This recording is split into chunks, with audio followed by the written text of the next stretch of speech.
चुनावी हार के बावजूद अमेरिका के राष्ट्रपति डोनाल्ड ट्रंप एक्शन में हैं। जनवरी तक उन्हें व्हाइट हाउस खाली करना है, लेकिन वे नीतिगत फैसले लेने से हिचक नहीं रहे हैं। ट्रंप प्रशासन ने अफगानिस्तान, इराक और सोमालिया में तैनात अमेरिकी सैनिकों को वापस बुलाने का ऐलान किया है। हालांकि खुद ट्रंप की रिपब्लिकन पार्टी में इस नीति का विरोध हो रहा है। सोमवार को सामने आए पेंटागन यानी अमेरिकी रक्षा मंत्रालय के प्रस्ताव के मुताबिक अफगानिस्तान में तैनात 2500 सैनिकों को वापस बुलाया जाएगा। इसके अलावा इराक से 2500 और सोमालिया में तैनात सभी 700 से ज्यादा अमेरिकी सैनिकों को वापस बुलाने का फैसला किया गया है। न्यूयॉर्क टाइम्स की एक रिपोर्ट के मुताबिक पिछले महीने ट्रंप ने अपनी एक ट्विटर पोस्ट में अफगानिस्तान में तैनात सभी अमेरिकी सैनिकों को क्रिसमस तक वापस बुलाने का ऐलान किया था, लेकिन सुरक्षा एजेंसियों ने सुरक्षा व्यवस्था बिगड़ने की चेतावनी दी थी और राष्ट्रपति ट्रंप ने भी तब इस पर अपनी सहमति जताई थी। माना जा रहा है कि अमेरिकी सैनिकों को वापस बुलाने के लिए राष्ट्रपति ट्रंप अपना अंतिम आदेश इसी हफ्ते में जारी कर सकते हैं।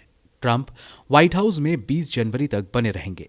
मीडिया रिपोर्ट्स के मुताबिक अफगानिस्तान में अमेरिका के 4500 सैनिक तैनात हैं। इसी तरह इराक में अमेरिका ने 3000 सैनिकों की तैनाती की हुई है।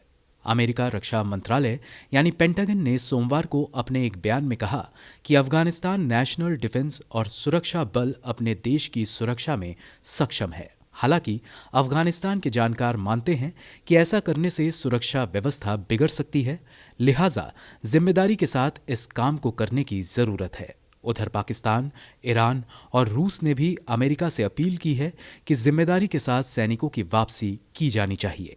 ट्रंप प्रशासन का ये फैसला तब आया है जब अफगानिस्तान में हिंसा की वारदात बढ़ी है।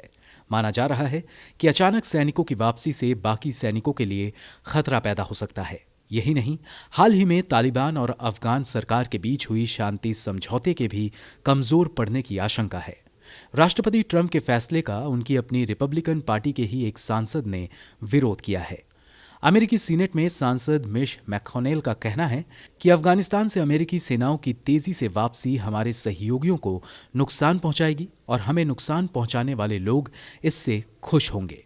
मैककॉनेल ने कहा कि अमेरिकी सेनाओं की वापसी के परिणाम साल 2011 में राष्ट्रपति ओबामा के इराक से वापसी के फैसले से भी बदतर साबित होगा, जिस वजह से ISIS का उदय हुआ और आतंकवाद के एक नए दौर की शुरुआत हुई थी। विदेशी झंझटों से अमेरिका को बाहर निकालना, खासतौर से अफगानिस्तान का मसला राष्ट्रपति ट्रंप के अमेरिका फर्स्ट नीति का प्रमुख हिस्सा रहा है। यही वजह रही कि राष्ट्रपति ट्रंप ने मामले को प्रमुखता देते हुए इसी साल फरवरी में तालिबान और अफगानिस्तान के बीच एक शांति समझौते की अगुवाई की।